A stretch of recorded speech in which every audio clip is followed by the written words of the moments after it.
Amém? Gente, vamos orar. Hoje eu que vou trazer a palavra. Tô nervosa, tô ansiosa, dá um nervosinho, né, amiga? Então vamos lá, vamos fechar os nossos olhos. Espírito Santo, eu peço que nessa noite o Senhor encontre os nossos corações com a verdade da sua palavra. Que o Senhor fale através de mim, Senhor. Mesmo que eu tenha preparado tudo, o Senhor é bem-vindo para falar aquilo que o Senhor quer falar para essa igreja. Que os corações estejam abertos e férteis para ouvir a tua palavra, Senhor. Em nome de Jesus. Amém. Vocês lembram, então, qual é o tema que nós estamos aprendendo esse mês? Efésios. Vocês lembram qual foi o capítulo que o Web ensinou semana passada? Efésios 1, isso aí. Então, como vocês sabem, gente, deixa eu ver se vocês sabem, o Web falou, quem escreveu o livro de Efésios? Apóstolo Paulo. E como é conhecido os livros que o apóstolo Paulo escreveu? As cartas paulinas. O apóstolo Paulo também escreveu o livro de Colossenses e Filemão. E esses dois livros, acho que outros livros também, tenho certeza que outros livros também, mas esses foram chamados também especificamente as epístolas da prisão. Que enquanto o apóstolo Paulo escrevia o livro de Efésios, ele estava preso. E esse livro foi escrito entre 60 e 62 depois de Cristo. E Paulo, ele usa um estilo literário, se é que eu posso colocar assim, que se chama doxologia, que são expressões com a principal finalidade de dar glória a Deus. É um nome bem difícil, mas basicamente com o intuito de, em tudo que ele falasse, ele glorificasse o nome do Senhor. E o livro de Efésios, se a gente dividir ele entre o capítulo 1 e o capítulo 3, ele enfatiza muito questões teológicas e características neotestamentárias, que são relativas ao Novo Testamento. Já ali no capítulo 4, entre o capítulo 4 e o 6, nós vamos ver uma ênfase em condutas cristãs, como a unidade da fé, os deveres do lar, a santidade. Então, se a gente pegar esse livro e dividir dessas duas formas, a gente vai colocar ele no meio, ali, dessa forma. Questões neotestamentárias sobre o Novo Testamento, depois conduta cristã. Então, na semana passada, o pastor Webb falou bastante no capítulo 1 sobre sobre as nossas posses diante de Deus. A abundância de bênçãos que o Senhor derramou sobre nós, os seus filhos adotivos. Diz que Ele nos escolheu, que Ele nos aceitou, que Ele nos redimiu, que Ele nos perdoou, que Ele revelou a vontade de Deus Pai a nós e que Ele nos fez a sua herança, que Ele nos selou. Alguém mais lembra de algo que Ele falou na semana passada? A respeito das promessas? Joga aí, só pode falar alto. Fez com que a gente conhecesse os mistérios da sua vontade. Mas o quê? Ele nos predestinou. O que mais? Nos abençoou. Alguém mais além do Rô? Valeu, Rô, prestou atenção. Nos fez para a sua honra e para a sua glória. Mais o quê? Mais alguma coisa? Antes da fundação do mundo, Ele nos escolheu, isso mesmo. Então, nessa doxologia do apóstolo Paulo, Deus, ele aponta o papel, apóstolo Paulo aponta o papel de cada pessoa na Santíssima Trindade na nossa salvação. Então, começando ali, só para relembrar o que o Web ensinou, nossa, eu estou achando alto esse microfone, não está não? Mas é porque eu não sou igual você e o Ramon, eu falo bem pertinho. Pode abaixar um pouquinho lá, por favor? Tá bom? Tá bom. Tá voltando assim, tá ficando mais nervosa ainda. Então, vamos lá. O papel de Deus Pai, então, em Efésios 1:4. Ele nos escolheu antes da criação do mundo para sermos santos e irrepreensíveis nele em amor. Então, o papel de Deus Pai foi predestinar qual seria o fim da nossa história. E continuando, Jesus vem como aquele que tem um papel de redimir toda a criação. Diz, para o louvor da glória da sua graça, ele nos concedeu o amado, no qual temos redenção pelo seu sangue e a remissão dos pecados, segundo a riqueza da sua graça. Lá em Efésios 1, 6 a 7. Se você já está com a sua Bíblia, gente, se você está com a sua Bíblia, já abre ali em Efésios 1 e vai acompanhando comigo, tá? Depois o papel do Espírito Santo, que vem como aquele que assegura e que garante a promessa. A gente estava até falando disso no pequeno grupo, né, Jonathan? Sobre a importância ali do papel do Espírito Santo como aquele que que penhora, que é aquele que segura a nossa herança, aquele que resgata a sua propriedade em louvor da glória de Deus. Lá em Efésios 1, 13 e 14. Fostes selados com o Espírito Santo da promessa. Então, essa abundância de bênção proposta pela Trindade, ela é real sobre nós. Foi algo que me tocou muito na semana passada, enquanto Hebre pregava, é que tem coisas que Deus prometeu sobre nós que elas não vão mudar. Ele disse, vocês são meus filhos adotivos, vocês serão a minha noiva escolhida, vocês serão os meus sacerdotes. Então as promessas de Deus, elas não mudam. Se ele disse que vai ser assim, vai ser assim.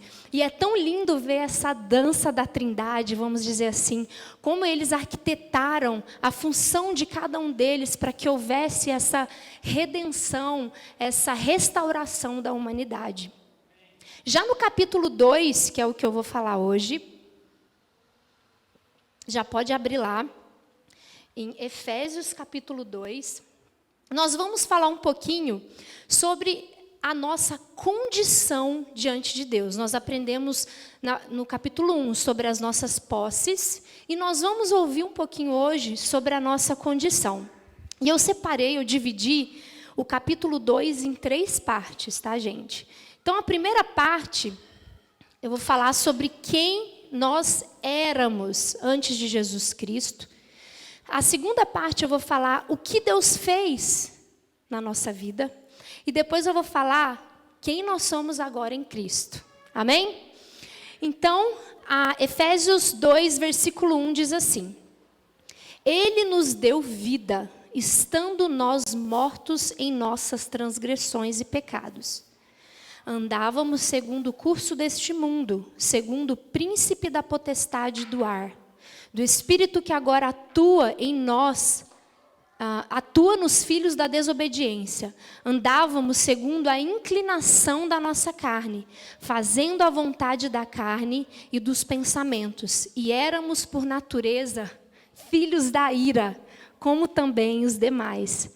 Então, gente, o apóstolo Paulo já começa arrebentando. Ele já fala, olha para o espelho aqui e reconheça a sua fraqueza, reconheça quem você é diante de Deus. Então, eu até brinquei com o Hebe, eu falei, será que eu posso falar isso para eles?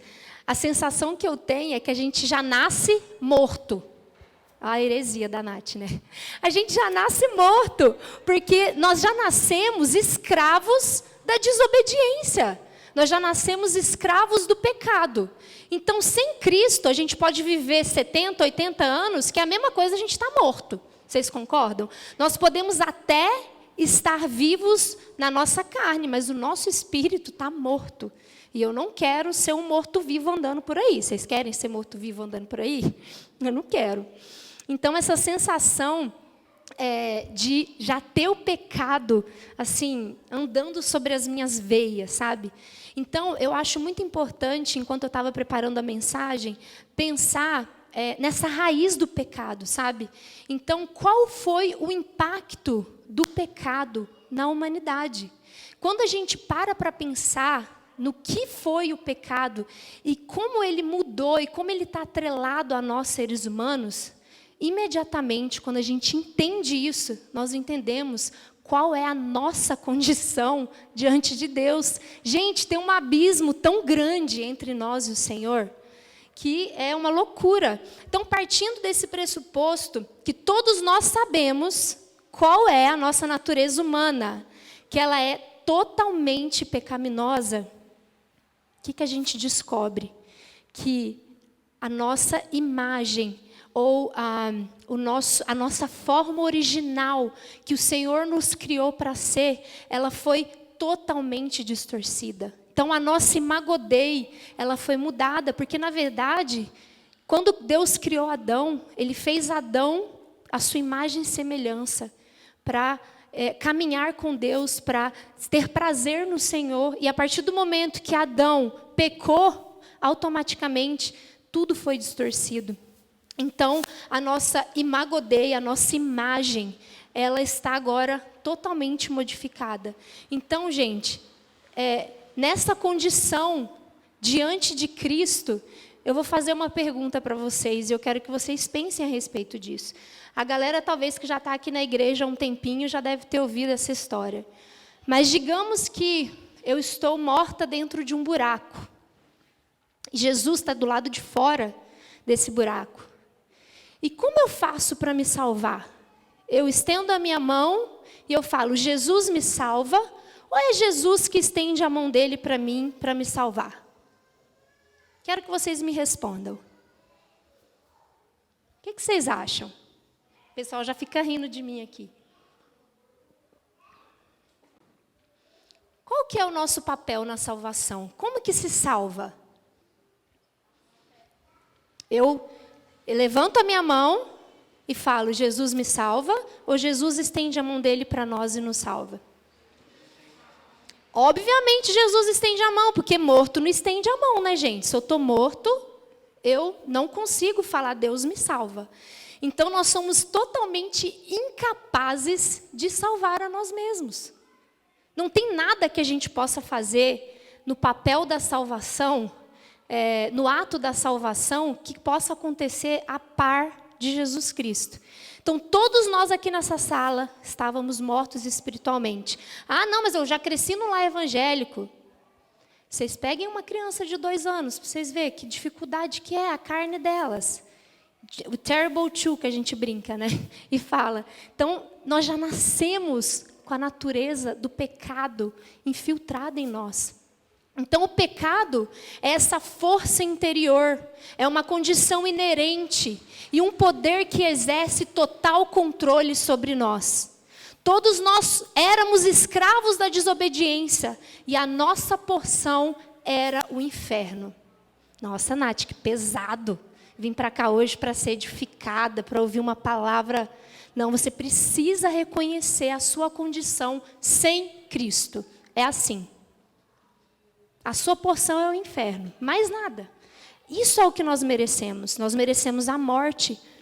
E morto não pede ajuda, né? Nós precisamos de Deus em seu incrível poder, em sua obra redentora, porque sozinhos nós não conseguimos. É por Cristo que nós temos a vida eterna.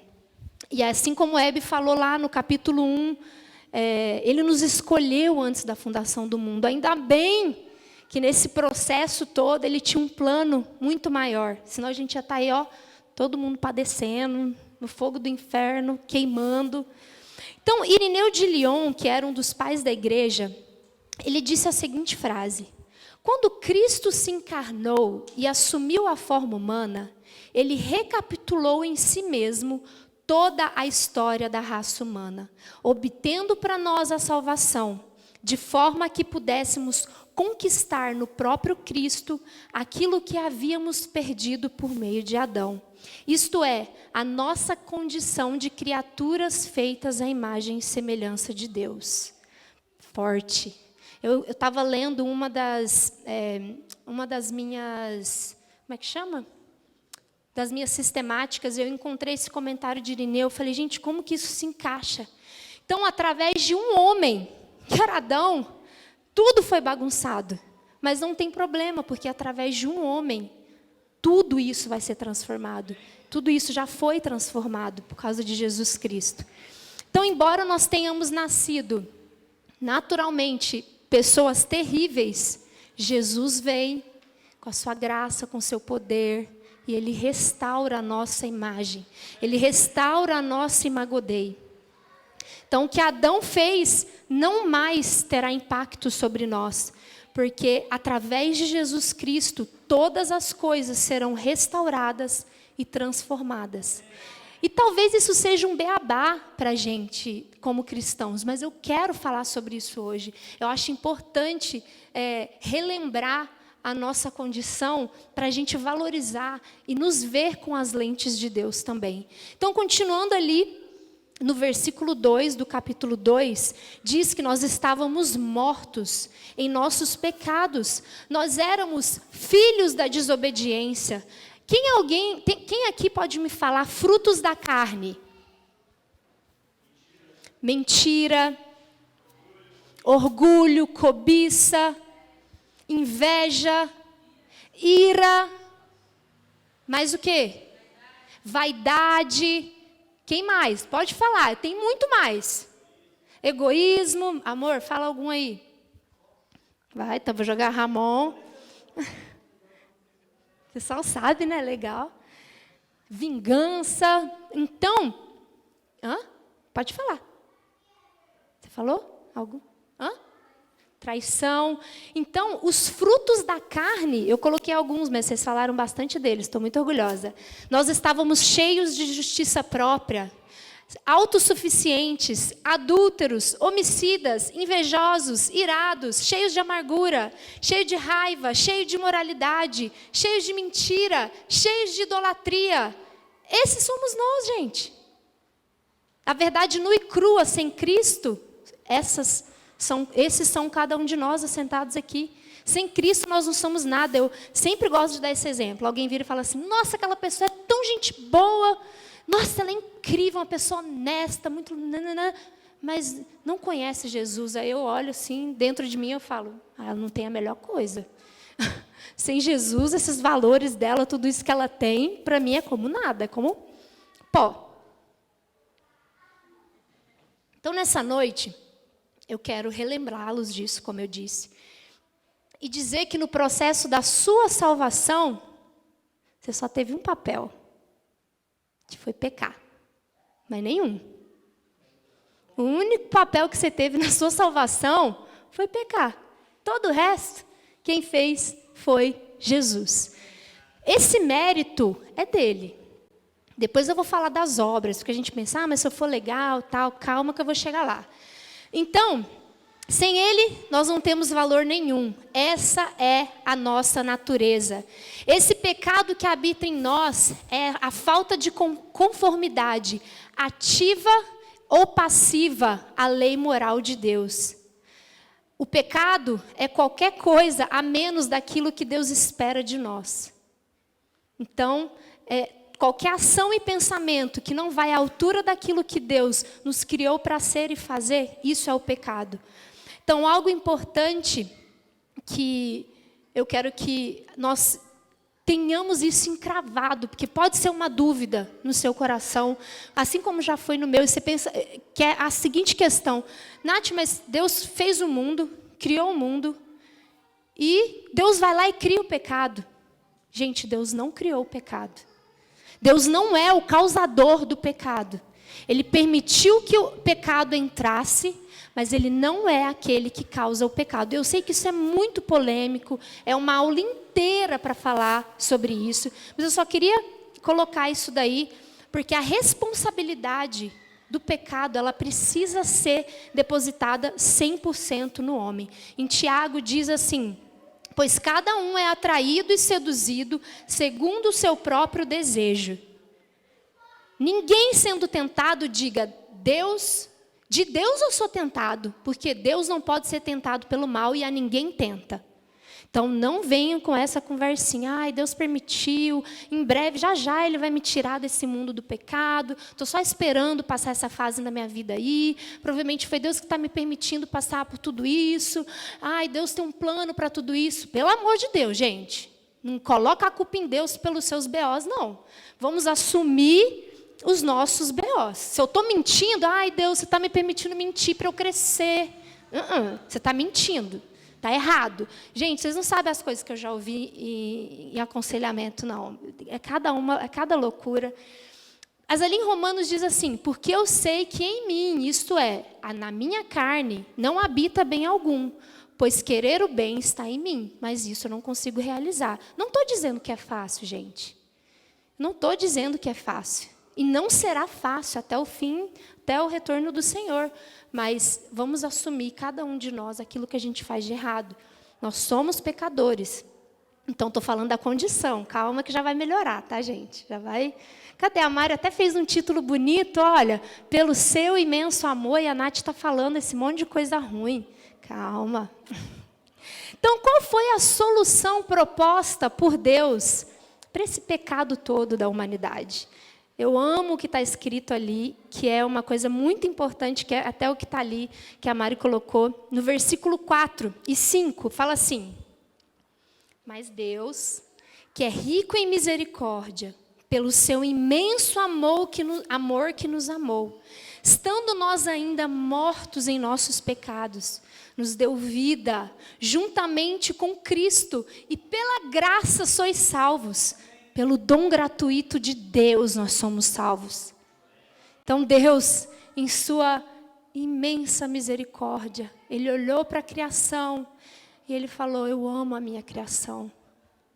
Eu amo a minha criação. Pelo seu imenso amor, Ele disse: eles estão mortos no pecado, mas eu vou dar para ele vida juntamente com Cristo. E pela graça eles serão salvos. Então, esse relacionamento que foi rompido entre o Criador e a criação, Deus disse: eu vou abrir um caminho. Eu vou abrir um caminho, eu não vou abandonar a minha criação. Eu vou dar o meu filho, eu vou dar o meu único filho para restaurar esse relacionamento entre mim e a minha criação. Então Jesus vem, Ele assume esse papel de dar para o Pai, sabe o quê? Aquilo que Ele sempre desejou. Relacionar-se com a sua criação lá no Éden. Deus vem: Pai, é teu. Eu vou lá, Pai, eu me visto de criação. Eu vou sair da minha glória, sair de tudo aquilo que eu sou aqui no céu. E eu vou me vestir de criação, e eu vou me humilhar, eu vou me tornar homem, eu vou sofrer naquela cruz. Eu vou me entregar, Senhor, porque eu quero dar para Ti aquilo que você tanto quer, Senhor. E Jesus vai e toma esse papel. Deus Pai abre um caminho. E lembra, gente, nós não merecíamos isso. Isso não aconteceu por merecimento nosso. Deus olhou e falou: ai, olha ali, eles são muito pecadores, horríveis, mas não tem problema não. Não, nós merecíamos a morte. Estava conversando com o Hebe, e ele estava falando comigo sobre isso, que, na verdade, nós queríamos isso mesmo, nós queríamos essa morte espiritual. Qual foram as outras duas coisas que você falou? Que era o nosso desejo como... Esqueceu, então deixa. Esquece. Então deixa. Mas você falou exatamente isso, que o nosso desejo, na verdade, era ser inimigos de Deus. Lembrou agora? Por favor, diz que você lembra. Nós desejávamos isso. Então, como Adão, todos nós morremos, mas por um só homem, todos nós seremos vivificados. Portanto, não sou mais eu, mas Cristo vivendo em mim. Eu serei crucificado com Cristo. Em Romanos também diz: portanto, já não há mais condenação para os que estão em Cristo Jesus. A vida que eu vivo agora no corpo, eu vivo pela fé do Filho de Deus, que me amou e se entregou por mim. Que é a continuidade agora do versículo 6 e 7, que já vai passando daquilo que Deus fez para aquilo que nós nos tornamos em Cristo. Primeira parte, como eu disse, era quem nós éramos: natureza pecaminosa, pessoas horríveis, merecedores da morte e do pecado. Quem nós nos tornamos? Não, o que Deus fez? Ele deu o seu Filho. Ele entregou o seu Filho unigênito para toda a criação, para restaurar o relacionamento do Pai com a criação. E agora quem nós somos? Diz assim no versículo 6 e 7. Ele nos ressuscitou juntamente com Ele E com Ele nos fez assentar nas regiões celestiais em Cristo Jesus, para mostrar nos séculos vindouros a suprema riqueza da sua graça, pela sua bondade para conosco em Cristo Jesus. Então nós agora também, juntamente com Cristo Jesus, nesse momento estamos assentados como filhos adotivos de Deus. Estamos com o Senhor, que tem nesse momento autoridade sobre as regiões celestiais. E isso é uma loucura, porque por hora estávamos escravos do pecado, e agora aqui estamos nós diante de Deus. Os mesmos que foram banidos do jardim têm acesso direto à sala do trono. Como pode uma coisa dessa acontecer? Sabe como? Através de Cristo Jesus. Ele fez isso, Ele abriu o caminho. Nós estávamos mortos em nossos pecados, e na incircuncisão da nossa carne, Ele veio e nos vivificou juntamente com Ele, perdoando todas as nossas ofensas. Lá em Colossenses 2, 13 a 15, se você está com a sua Bíblia, abre lá comigo. Colossenses 2, 13 a 15. Estávamos mortos nos pecados e na incircuncisão das nossas carnes, e Ele nos vivificou juntamente com Ele, perdoando as nossas ofensas, havendo riscado a cédula que era contra nós nas suas ordenanças, a qual de alguma maneira nos era contrária, e atirou do meio de nós, cravando-as na cruz, e despojou os princípios e potestades, e expôs publicamente, e deles triunfou em si. Jesus está agora triunfando poderosamente diante dos principados e diante das potestades. A morte não o venceu. E vocês querem saber onde nós estamos? E qual é a nossa herança em Cristo Jesus? Nós somos filhos, herdeiros também de Deus e co-herdeiros com Cristo. Se porventura com Ele padecemos, para com Ele também nós seremos glorificados. Se Jesus agora está diante das potestades, nós também estamos. Nós somos co-herdeiros do lado dEle. Nós não somos Cristo, mas nós somos co-herdeiros com eles. Nós não somos o filho, mas nós somos filhos adotados. Gente, isso é muito precioso, é muito incrível pensar que nós estamos com Cristo nas regiões celestiais. Eu fico só imaginando Ele diante dos demônios, diante de tudo assim. Aí, vocês acharam que ia me vencer? E a gente atrás dele, viu? Ele venceu. Nós estamos com Ele. Nós estamos com Ele, celebrando junto com Ele aquilo que Ele fez.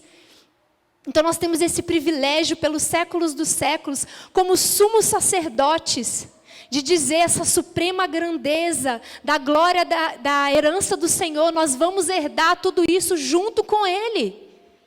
Essa é a nossa porção. Esse é quem nós somos diante do Senhor. Independente dos nossos pecados, independente da raiz pecaminosa que habita em nós. Cristo é muito mais, Ele vai muito além dessas coisas passageiras que nós vivemos aqui, das nossas pequenas tribulações. Então, continuando o versículo. Pois pela graça sois salvos. Por meio da fé, no versículo 8 do capítulo 2. Isso não vem de vós, é dom de Deus. Jesus diz para nós, a minha graça é suficiente. Para de graça. Para de querer fazer um monte de coisa para provar que você tem algum papel na tua salvação. A minha graça te basta. A minha graça é suficiente. Isso dói. Isso dói, porque a nossa natureza carnal quer dizer assim, não, mas eu também, fiz um negocinho aí. Deus fala, minha graça é tudo que você precisa. É só isso que você precisa. Somente creia naquilo que eu fiz. E Ele ainda diz, o meu poder vai ser aperfeiçoado na sua fraqueza. Eu não vou te abandonar. Eu vou estar com você até o fim. Eu sei que você é podre, mas eu vou estar com você. Essa é a verdade. Esse dom gratuito de Deus é o motivo pelo qual nós não somos nesse instante consumidos. Essa graça de Deus. esse dom gratuito do Senhor. Talvez tudo que nós tenhamos nessa vida, a gente teve porque a gente ralou muito, porque eu precisei me entregar, eu precisei me esforçar, as coisas não foram fáceis na nossa vida, e é difícil aceitar o conceito de ter recebido algo de graça, mas essa é a verdade. Deus se entregou e Ele falou, a minha graça é suficiente, e nós precisamos crer, assim como diz ali, por meio da fé, nós precisamos crer. E o que é a fé? Em Hebreus 11:1 diz que a fé é o firme fundamento das coisas que se esperam e a prova das coisas do que não se vê. Não interessa se você não está vendo, não interessa se é difícil nesse momento, desculpa te dizer, você só tem que crer naquilo que Deus fez, porque tudo agora a gente quer prova, tudo é muito tangível, o mundo está tudo muito, não, mas prova, mas tem que fazer, não, é isso que a palavra de Deus diz, Ele já fez, é por meio da fé que nós somos salvos em Cristo Jesus, não tem o que a gente possa fazer, mas crer, mesmo que nós tenhamos tendências pecaminosas, e que esse castigo tenha sido derramado sobre nós. E essa era mesma o nosso desejo, ter inimidade com Deus, o julgamento eterno. Nós estávamos submersos nessa podridão. É como o salmista dizia no Salmos 42, tirou-me de um poço de perdição, de um tremendo lamaçal, e colocou os meus pés sobre a rocha e firmou os meus passos. Reconheça isso agora. Reconheça isso agora. Estávamos num buraco, mortos, como se fosse num lamaçal. E Ele falou, não, vem aqui, eu firmo você numa rocha. Então, o Senhor nos amou, de tal maneira que Ele deu o seu único filho para nós. Nós fomos justificados. E nós sabemos que todas as consequências atreladas ao pecado eterno foram canceladas através daquilo que Jesus fez na cruz. Todo o pecado Jesus carregou sobre si. Todo o pecado. Ele carregou sobre si todas as nossas dívidas. Toda a sua enfermidade Ele já levou sobre si.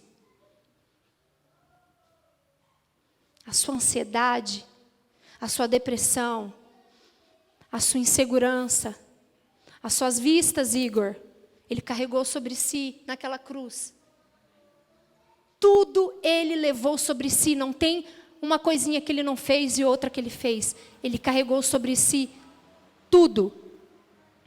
Então todos nós aqui nessa sala estávamos espiritualmente mortos. E Deus, em sua imensa misericórdia, restaurou esse relacionamento entre nós e Ele.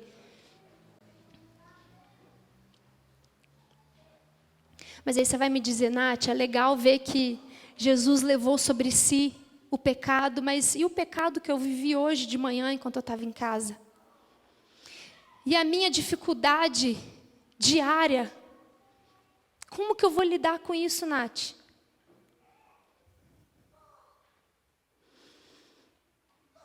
É real, gente.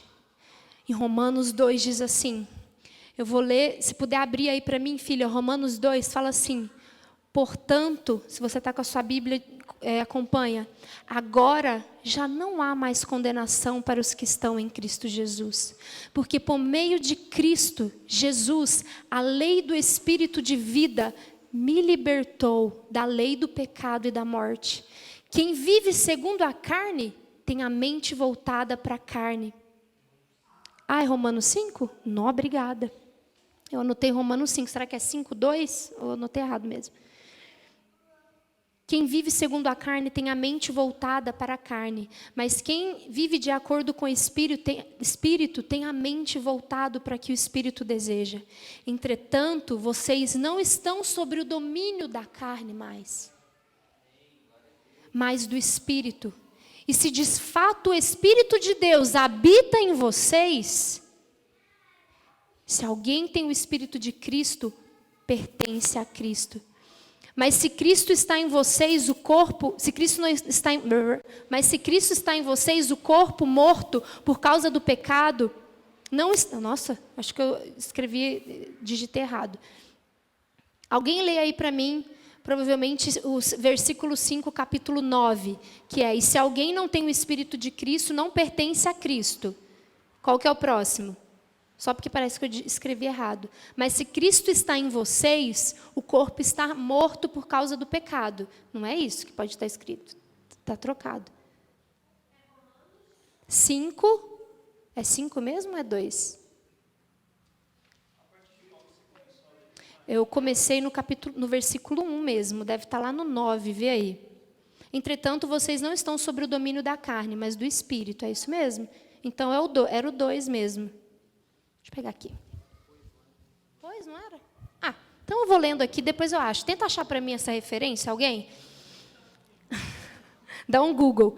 E se o Espírito daquele que ressuscitou Jesus dentre os mortos habita em vós, aquele que ressuscitou a Cristo dentre os mortos, também dará vida a seus corpos mortais, por meio do seu Espírito que habita em vocês. Portanto, irmãos, estando em dívida, não para com a carne, para que vivamos sujeito a ela, porque todos os que são guiados pelo Espírito de Deus são filhos de Deus. Alguém achou onde que está?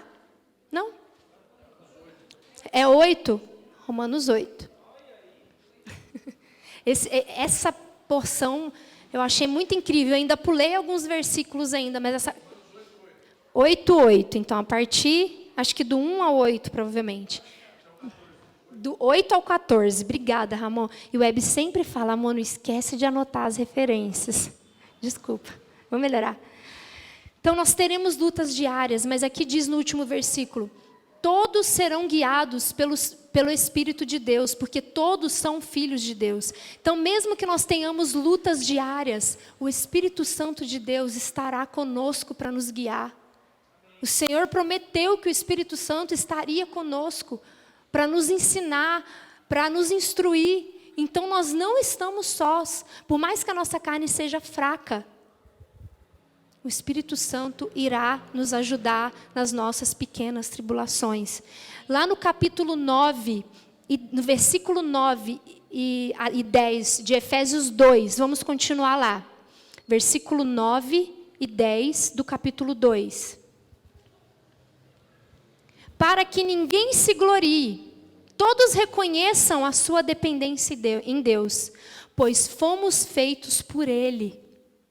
Feitura tua, e criados em Cristo para boas obras, previamente preparadas por Deus, para que andássemos nela. Então, gente, a maior evidência de alguém que foi redimido pelo Senhor são as suas ações e as suas boas obras. Não é assim: fui salvo, Deus foi lá, fez algo em minha vida, já sou salvo mesmo. Né? Aquela ainda, alguns arrogantes dizem: Senhor me escolheu mesmo, então eu vou fazer o que eu quero, não tem jeito, já fui marcado. Pelo amor de Deus. A maior evidência na vida de um cristão que foi remido por Cristo é viver essas boas obras que o Senhor previamente preparou para que andássemos nelas. Então, essa é a nossa identidade. Esses somos nós, pecadores que foram redimidos por Cristo e agora andam segundo a vontade de Deus, que vivem cada uma das boas obras que o Senhor preparou para nós. Não adianta dizer: nossa, eu tenho fé, eu creio em Jesus, porque a fé sem obras é morta. Fé sem obras é morta. Tiago 2 diz assim: assim como o corpo sem o espírito está morto, assim também a fé sem obras é morta. Então todos nós não estamos mortos. Nós cremos no Senhor Jesus. A nossa vida, ela precisa andar de acordo com aquilo que a gente acredita. Não adianta sair por aí falando que a gente é crente. O Senhor está nos convidando como igreja. Você crê em mim, você me ama, você largou sua vida para estar aqui, para fazer tantas coisas, você renunciou a tantas coisas, muito lindo. Boas obras agora. Boas obras. Sigam os meus mandamentos, me imite, faça aquilo que eu faço. Diz assim: fiel é a palavra, creiam em Deus e procurem aplicar as suas boas obras. Tem tanto para a gente viver, enquanto a gente atua naquilo que o Senhor nos chamou para ser e fazer e viver como igreja. E a gente se priva tanto de viver esses planos que Deus tem. Eu brinco com o Hebe às vezes, ele fala: nossa, amor, estou doida para te mandar lá para o sertão, para você estar lá para ajudar as comunidades e tal. Gente, eu juro que eu falo para ele: eu não quero ir. Eu não consigo, eu não tenho estômago, eu tenho medo, eu tenho assim, acho que vai me dar vontade de trazer todas as crianças para casa. Mas seria tão lindo se eu saísse para viver e experimentar isso que Deus tem. Para eu sentir o amor dele por esses órfãos. Então nós precisamos tanto sair da nossa zona de conforto. Quão delicioso é quando a gente consegue dar para o nosso próximo, não até cuspir, dar para o nosso próximo, fazer algo pelo nosso irmão, servir alguém. Essas grandes obras, nós vamos ver a mão do Senhor enquanto a gente estiver vivendo. Enquanto a gente estiver isolado no nosso mundinho, nas nossas pequenas coisas que a gente inventa no dia a dia, eu coloco eu também, para suprir esse lugar que o Senhor tem para nós. E quais são essas boas obras? Essas evidências que exalam um perfume agradável ao Senhor. Coisas que nós fazemos no dia a dia, que Deus fala: olha, meu filho, que lindo que ele fez isso, que lindo que ele deixou de fazer algo para si, para servir, ou deixou de pensar em si mesmo para fazer algo para outra pessoa. Não sei, dá outros exemplos aí. Ele orou, ele jejuou, nós vivemos de verdade aquilo que Deus queria que a gente vivesse como cristãos e filhos dele. Então, em Tiago também diz assim, o livro de Tiago é cheio dessa questão das obras. Quem dentre vós é sábio e entendido, mostre pelo seu bom trato as suas obras. Obras de mansidão, obras de sabedoria. Quais são as boas obras que nós precisamos viver como igreja Imagodei? Os frutos do Espírito de Deus, o amor, a alegria, a paz, a paciência. Ai, Jesus, me dá paciência. A amabilidade, a bondade, a fidelidade, a mansidão. Jesus, domínio próprio. Contra essas coisas não há lei. Nós também fomos chamados para servir o próximo, para fazer atos de justiça. Nós não somos novas criaturas em Cristo, Deus não deu uma nova identidade em nós, então agora nós temos que andar como tal. Filhos de Deus não estão só preocupados com si mesmo. Filhos de Deus largam suas próprias vidas para viver aquilo que é o plano do Pai. É muito lindo ter uma nova identidade nele, mas existe um peso de responsabilidade, de também viver essas obras que agradam e exalam perfume para o Senhor. Nós somos embaixadores de Cristo. Nós somos agora aquele que representa o Senhor nas regiões celestiais. Eu não quero ser envergonhado nas regiões celestiais pelas minhas más obras. Vocês querem? Eu quero ser reconhecido como aquele que ora. Aquele que os demônios vão olhar e vão falar assim: aquela ali eu nem mexo, porque ela está com o joelho no chão. Eu quero ser reconhecida assim. Como aquele que, aonde eu entrar, as pessoas vão falar: ela é crente. Ela é crente. Nós somos embaixadores de Cristo. Essa é a nossa nova identidade. É como se o Senhor colocasse um novo sobrenome na nossa identidade. A única coisa que vinha na minha mente era assim, uma nova identidade, enquanto eu preparava. Falei com Hebe, a melhor forma de eu aplicar essa mensagem é: se nós somos quem nós dizemos que nós somos agora, como nós vamos agir?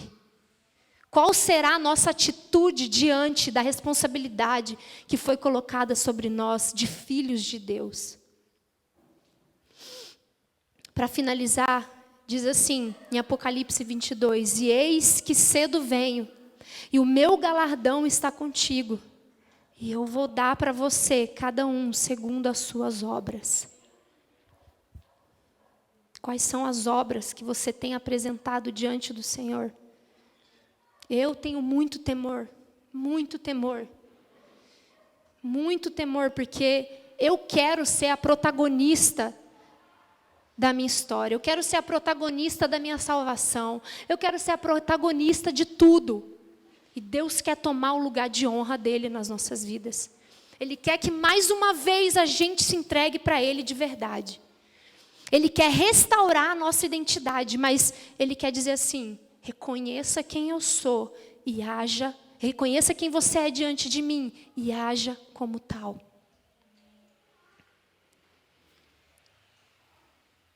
O Senhor disse, você foi feito para ser a minha imagem e semelhança. Você foi feito para experimentar o prazer do Senhor. Obedecer e viver as promessas de Deus. E de ter o Espírito Santo de Deus habitando em você. E o nosso dever é ser santo diante dEle. O nosso dever é ser obediente diante dEle. O nosso dever é ser misericordioso diante dEle. O nosso dever é viver em justiça. O nosso dever é viver em retidão diante do Senhor. Então, nessa noite, eu quero te convidar a analisar o seu coração. Primeiro, você vai reconhecer quem você é, sem Cristo. Depois você vai relembrar o que Ele fez por você. E depois você vai meditar na identidade que Ele te deu.